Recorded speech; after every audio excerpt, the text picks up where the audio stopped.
Thank you.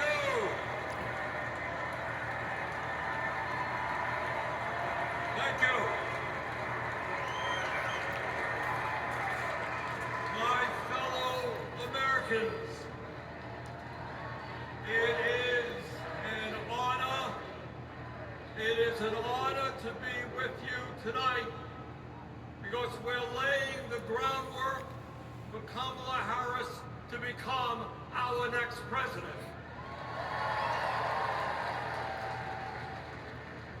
And let me tell you why that is so important. I want you all to remember where we were 3.5 years ago. We were in the midst of the worst public health crisis in 100 years and the worst economic downturn since the Great Depression. 3,000 Americans were dying every day, and our hospitals were overwhelmed with COVID patients. All across the country, businesses were shutting down. Unemployment was soaring. Workers were losing their health insurance. Schools were closing. State and city budgets were running out of money. People were being evicted from their homes. Children in America were going hungry. That was the reality the Biden-Harris administration faced as they entered the Oval Office. A nation suffering, a nation frightened, and people looking to their government for support. And within 2 months of taking office, our government did respond.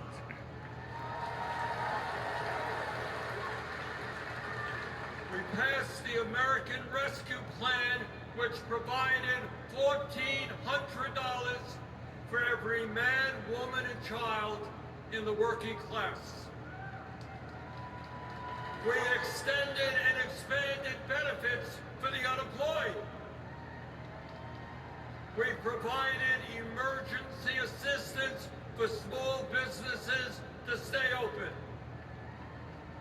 We guaranteed health care coverage to tens of millions of Americans through one of the largest expansions of Medicaid in history. We provided rent relief and mortgage assistance, which prevented tenants and homeowners from being evicted. We established emergency food programs for hungry children and the elderly, and protected the pensions of millions of union workers and retirees from being slashed by up to 65%. Oh, and by the way, we cut childhood poverty by over 40% through an expanded child tax credit. Thank you, President Biden. Thank you, Vice President Harris. Thank you, Democratic Congress.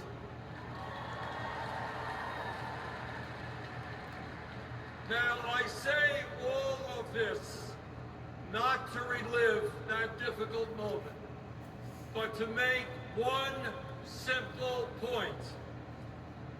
When the political will is there, government can effectively deliver for the people of our country.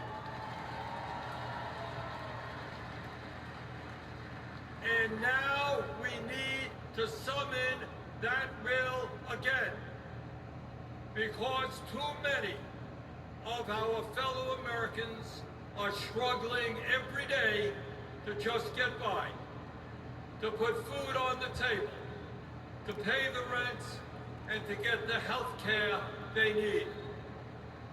Brothers and sisters, bottom line, we need an economy that works for all of us, not just the billionaire class.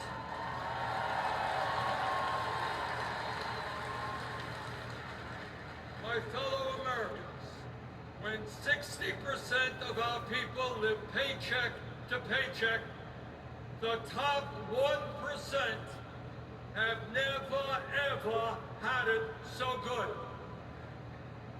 And these oligarchs tell us we shouldn't tax the rich. The oligarchs tell us we shouldn't take on price gouging. We shouldn't expand Medicare to cover dental, hearing, and vision. And we shouldn't increase Social Security benefits for struggling seniors. Well, I've got some bad news for them.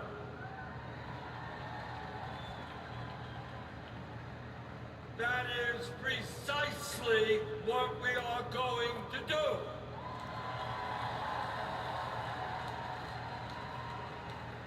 And we're going to win this struggle because this is precisely what the American people want from their government.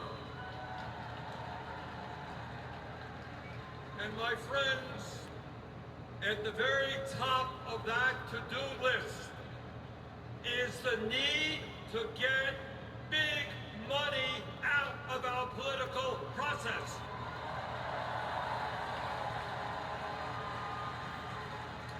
Billionaires in both parties should not be able to buy elections, including primary elections.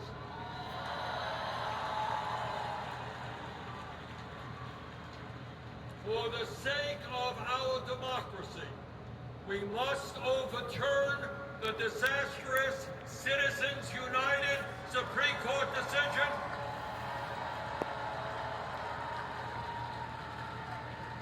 and move toward public funding of elections.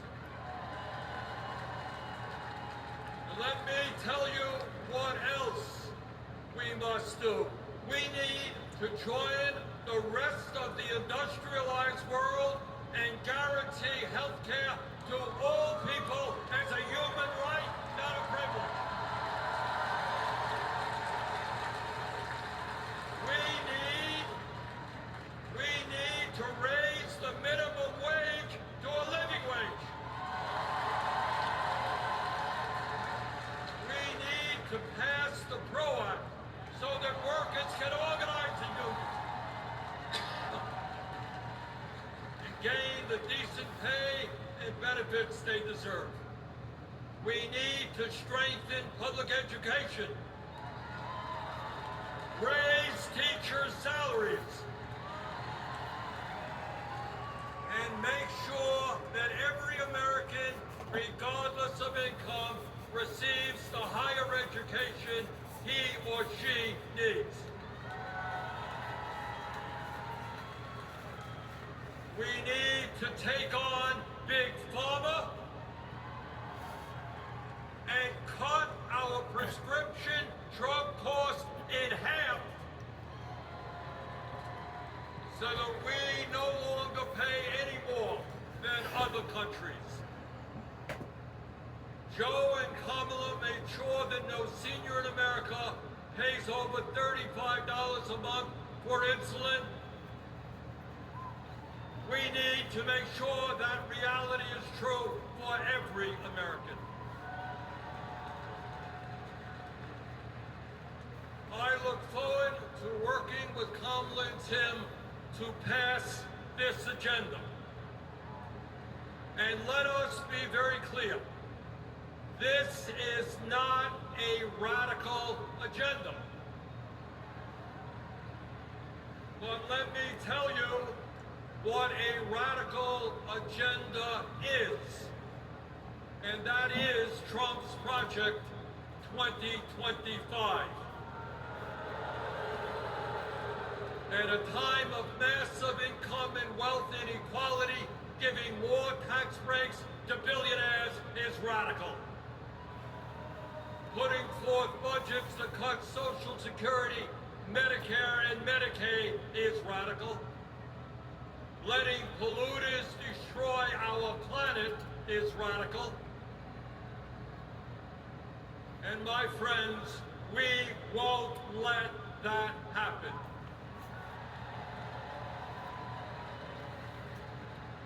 Fellow Americans, in the last 3.5 years, working together, we have accomplished more than any government since FDR. But much, much more remains to be done. We must summon the courage to stand up to wealth and power and deliver justice for people at home and abroad. Abroad, we must end this horrific war in Gaza.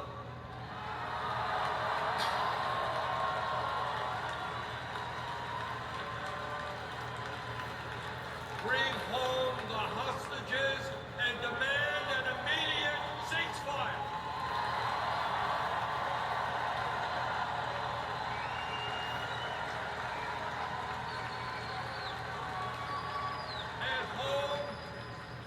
At home right here, we must take on big pharma, big oil, big ag, big tech, and all the other corporate monopolists whose greed is denying progress for working people.